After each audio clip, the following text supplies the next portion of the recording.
Saya Graciananda Puspitasari, NIM 134180169 dari kelas C.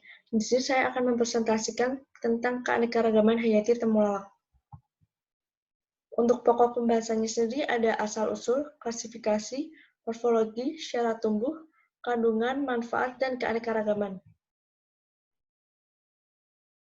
Untuk asal-usul, temulawak merupakan tanaman obat asli Indonesia yang disebut juga dengan Curcuma javanica.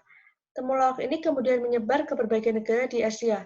Untuk di Indonesia sendiri, tanaman ini diduga berasal dari Jawa. Klasifikasi tanaman temulawak termasuk pengindom belantai, divisi Spermatophyta, subdivisi Angiospermae, kelas Monocotyledonae, ordo Zingiberales, famili Zingiberaceae, genus Curcuma, dan spesiesnya Curcuma santoriza Roxb. Untuk morfologinya, yang pertama yaitu bagian batang. Batang temulawak ini termasuk tanaman tahunan yang tumbuhnya merumpun. Tanaman ini berbatang semu dan habitusnya dapat mencapai ketinggian 2–2,5 meter. Tiap rumpun tanaman terdiri atas beberapa tanaman. Sedangkan untuk bagian daun tanaman temulawak bentuknya panjang dan agak lebar. Panjang daunnya sekitar 50–55 cm dengan lebar 18 cm. Dan setiap helai daun itu melekat pada tangkai daun yang posisinya saling menutupi secara teratur. Yang selanjutnya ada bagian bunga. Bunga tanaman temulawak itu dapat berbunga yang keluar dari rimpangnya atau dari samping batang semuanya setelah tanaman itu cukup dewasa. Nah, panjang tangkai bunganya ini sekitar 3 cm.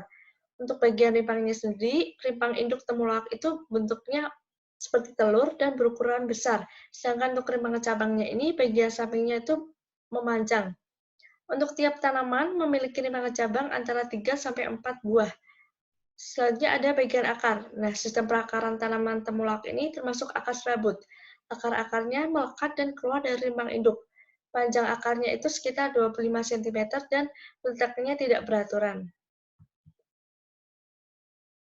Selanjutnya ada syarat tumbuh. Nah, syarat tumbuh ini yang pertama ada iklim.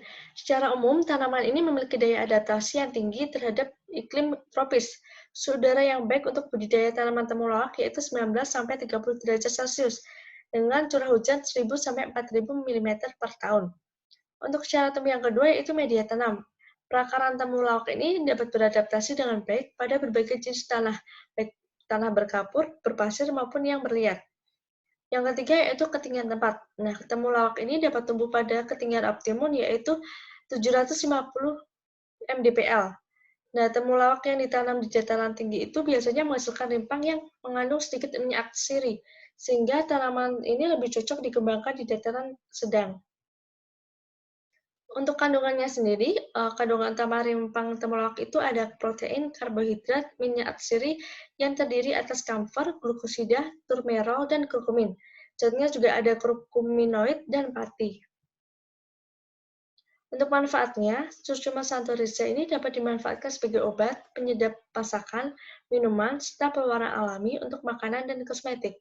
Nah, berikut ini contoh manfaat temulawak untuk kesehatan.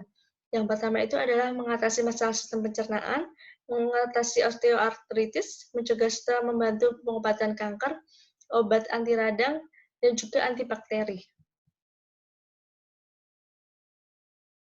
Untuk keanekaragamannya sendiri, yang pertama ada kunyit atau disebut juga Curcuma domestica Val. Nah, kunyit ini memiliki batang semu yang tersusun dari kelopak atau pelepah daun.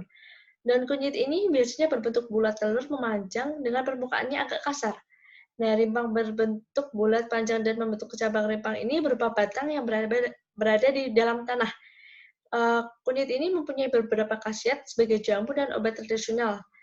Nah, di dalam kunyit ini terdapat senyawa yang terkandung dalam kunyit, yaitu contohnya kurkumin dan minyak atsiri, yang mempunyai peran yaitu sebagai antioksidan dan antitumor.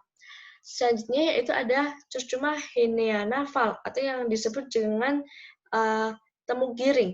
Nah, habitus berupa tumbuhan semak, semusim, tegak, tingginya kurang lebih 1 meter. Daunnya itu biasanya tunggal, permukaannya licin, tepinya rata. Nah, rimpang temu giring ini sering digunakan untuk campuran lulur, berguna untuk memperhalus dan memperkuning kulit. Nah, temu giring ini juga dapat digunakan dalam ramuan jamu. Yang selanjutnya ada Curcuma aeruginosa atau juga dapat disebut dengan tamu ireng. Nah, tamu ireng ini merupakan tumbuhan semak, batangnya berwarna hijau. Tamu ireng ini merupakan tumbuhan yang dapat hidup secara liar.